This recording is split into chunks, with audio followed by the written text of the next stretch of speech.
मुजफ्फरनगर में किसानों के बीच, और ये रिपोर्ट आप वहां से देख रहे हैं। लेकिन बड़ी खबर हम आपको बता दें, सवाल यह है कि क्या ये प्रधानमंत्री नरेंद्र मोदी की तरफ से चुनावी दांव है या फिर अन्नदाताओं के सामने झुकने का मास्टर स्ट्रोक। ये फैसला आने वाले कुछ महीनों में होगा। लेकिन बड़ी खबर हम आपको बता दें, राकेश टिकैत ने ये कहा है कि जब तक संसद में ये कानून वापस नहीं होता है तब तक ये आंदोलन जारी रहेगा। फौरन हम इस आंदोलन को वापस नहीं ले रहे हैं। कृषि कानून वापसी पर राकेश टिकैत का ऐलान है, जिसमें वो ये कह रहे हैं, प्रधानमंत्री ने कहा है इसी महीने संसद सत्र में ये कानून वापस लिए जाएंगे।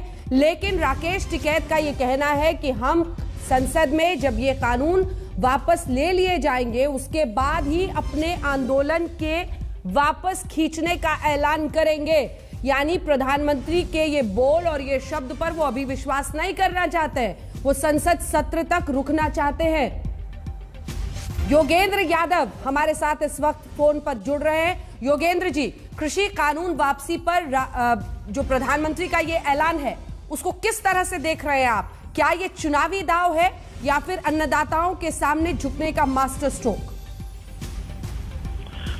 मैं समझता हूं अंजना जी कि गुरुपुरब के दिन तीरथ करों पर विश्वास करने वाले किसानों को एक बहुत बड़ी जीत हासिल हुई है, ऐतिहासिक जीत हासिल हुई है।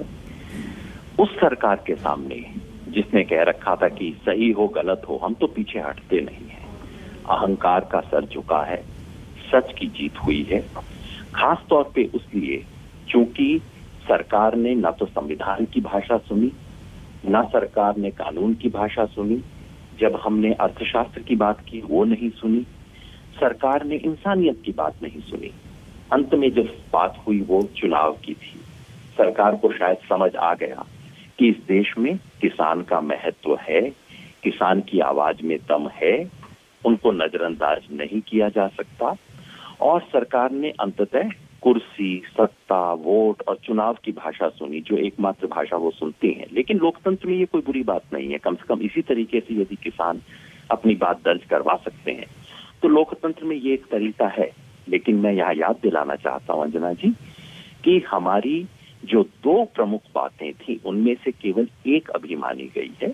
हमने कहा था कि तीनों कानून रद्द किए जाएं और इसके बदले में किसानों को न्यूनतम समर्थन मूल्य की गारंटी देने का कानून बने, जिसकी मांग स्वयं नरेंद्र मोदी जी ने 2011 में की थी। ठीक है। आज उसके बारे में प्रधानमंत्री ने कुछ भी ठोस नहीं कहा है और मैं समझता हूँ कि सभी किसान